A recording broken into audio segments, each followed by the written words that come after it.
At saka bibigyan kayo ng magandang rewards ni universe dahil sa inyong good karma. Ito yung puro good karma, mga kapigsi, no?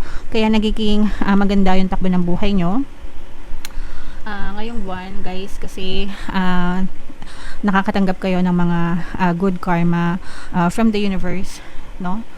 So, importante talaga magtanim ng mga good intentions kasi aanihin nyo yan. And ngayong, ito yung season na mag-aani kayo, guys, ng good karma, mga kapigsi. Although,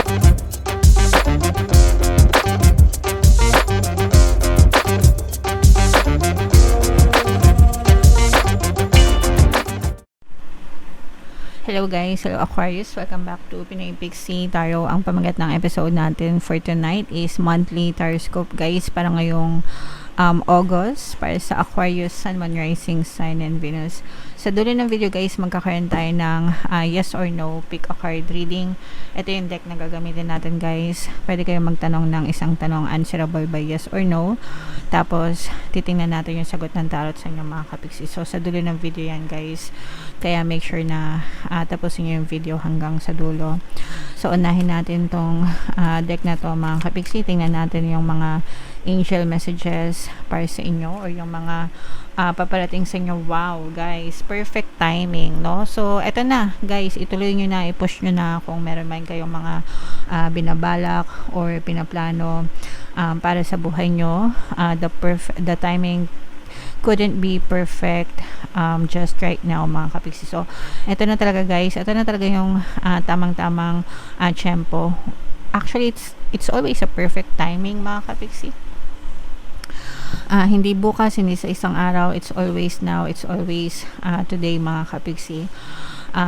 Kaya dapat, alam nyo yun, ini-effortan nyo talaga, mga kapigsi, yung mga gusto nyo mangyari sa buhay nyo. Huwag na kayong pabanjing-banjing pa, procrastinate pa, no? Huwag nyo nang ipagpabukas o mamaya yung mga gusto nyong gawin, gawin nyo na, no? The moment na maisip nyo, guys, gawin nyo na. Para talagang hindi nasasayang yung panahon nyo. Okay? Alright. Another message for you, Aquarius. Meron tayong communicate clearly, mga kapigsi. So, communication is the key naman talaga, guys. Ito naman talaga yung susi para sa maayos na relasyon. And relasyon hindi lang sa romantic partner or specific person, no, but this is a relationship sa lahat ng tao or kahit kaninong tao, mga kapigsi. Sa partner mo, sa mga kamag-anak mo, pamilya mo, kaibigan mo, katrabaho mo, kapitbahay mo, kahit kanino, guys, importante yung magkaroon ng magandang communication. Sabihin mo kung ano yung nasa sa isip mo sa maayos and kalmadong paraan, and dapat handa ka rin makinig sa sasabihin sa inyo ng ibang tao sa maayos and kalmadong paraan para magkaintindihan kayo, para everybody happy, mga kapigsi. Okay? Alright. Another message, guys. Another message for Aquarius. Get more information, guys. So, huwag kayong magpadalos-dalos sa mga pagdedesisyon nyo, mga kapigsi. Kung meron kayong kailangang pagdesisyonan, kailangang pag-aralan, and alamin lahat, no, ng mga impormasyon na kailangan nyong malaman, if it makes you comfortable, para maging maayos yung pagdedesisyon nyo, para maiwas scam, iwas panloloko, mga kapigsi. Alright? So, comment down below, guys, if feeling nyo naka-resonate kayo dyan. Hanapin natin yung energy ng Aquarius, mga kapigsi. Habang sinashuffle ko to, panoorin nyo muna yung video natin regarding sa ating paano mag-manifest ng abundance video course. Kapigsi, sawa ka na ba sa mga struggles at hirap sa buhay mo? Masipag ka ba at masikap sa buhay ngunit hindi ka pa rin umaasenso? Ilang beses ka na bang nag-attempt mag-negosyo at mag-invest pero palagi ka pa rin nalulugi? Sa pagkakataon na ito ay maaaring may subconscious beliefs ka na nagiging balakid sa iyong pag-unlad at pagyaman. Introducing, paano mag-manifest ng abundance video course. Dito ay matututunan mong ma-overcome ang mga balakid mo para tuluyan ka ng umunlad, umasenso, sumagana, maging matagumpay, successful at maswerte sa iyong kabuhayan, pera, trabaho, negosyo, salapi at kaperahan ng bonggang-bongga. Dali, mag-send na ng email sa pinoypixietarot@gmail.com at simulan na ang iyong pagyaman ngayon. Alright, so sa lahat ng gusto mag-avail ng course guys, naka-flash sa screen nyo. Una, meron tayong paano mag-manifest ng abundance video course. Meron din tayong paano mawala ang third party at magkaroon ng harmonious na relationship. And meron din tayong paano pabalikin si ex, revise breakup. Sa mga interesado guys, mag-send lang kayo ng email sa pinaypixitaro@gmail.com. So, Aquarius guys, kayo ay represent ng King of Swords sa ating spread. Mga kapiksi, latag natin yung spread nyo guys. And again, no, sa mga naghahanap guys sa mga pampaswerte na bracelet, lucky charms, may mga items na makikita kayo sa description box. Nilagay ko yung link doon. Pwede nyo i-check out kung gusto nyo mga kapiksi. So, dito, this is both negative and positive, pero more on positive ito mga kapiksi, no. Meron ditong presence ng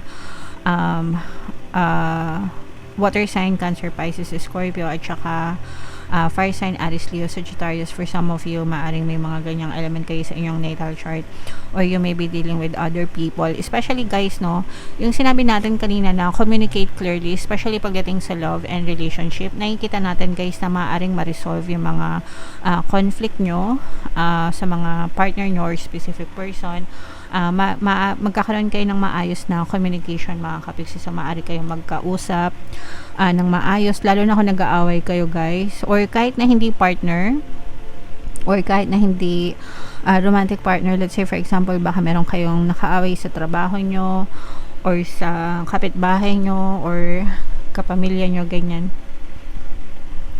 Kahit sino pa to guys, nakikita natin na maaaring ma-resolve yung mga issues nyo, mga kapiksi, and magkaroon ng reconciliation, maaari kayo magkaayos. So, importante talaga ito guys, na makipag-communicate kayo ng maayos. Dapat kalmado lang. Tsaka nakaka-wrinkles guys. Pag palaging galit, no, ingatan nyo yung wrinkles mga kapiksi. Umiwas kayo sa wrinkles. Kaya, yeah, so makipag-usap ng maayos guys. And ito guys, nakikita natin na talagang may mga positive changes. Yung kung meron kayong mga inaantay na good news or balita or decision, pakiramdam ko guys, magkakaroon kayo ng magandang decision. Itong sinasabi na get more information mga kapiksi. Dadating itong mga impormasyon na kinakailangan nyo guys, and kapag dumating ito, magagamit nyo yan para makapag-decide ng maganda. Magiging favorable sa inyo yung gagawin yung pagdidesisyon mga kapiksi. And magdadala ito ng positive changes sa buhay nyo para matupad yung mga pangarap nyo. Parang stepping stone mga kapiksi. Simula ng paghakbang nyo para sa mga pangarap nyo, para sa mga desires nyo, para makamit nyo yung mga minimithi nyo sa buhay. So, simula na ito mga kapiksi, magsisimula na maging maganda yung takbo ng inyong pamumuhay dahil dito sa importanteng desisyon na gagawin nyo sa buhay mga kapiksi. So, napakaganda guys, i-claim nyo na yan sa comment section. Mine, magandang pagbabago, simula ng pagbabagong buhay, simula ng mga pangarap, no? Yan. So, what else? Mga kapiksi, nararamdaman natin yung very strong na relationship mga kapiksi, no? With this energy. So, sa mga kapiksi natin na may mga relationship or in a relationship mga kapiksi, nakita natin na mas lalong nag-i-strong, lalong tumitibay yung inyong mga relasyon guys. So, very harmonious. Makinig lang kayo guys sa mga subliminals natin for love and relationship. Libre lahat yon guys, and ang dami na nating natulungan doon, as in, basahin nyo na lang yung mga comments. Minsan nagpo-post ako sa community tab mga kapiksi, at saka bibigyan kayo ng magandang rewards ni universe dahil sa inyong good karma. Ito yung puro good karma mga kapiksi, no? Kaya nagiging maganda yung takbo ng buhay nyo ngayong buwan guys, kasi nakakatanggap kayo ng mga good karma from the universe, no?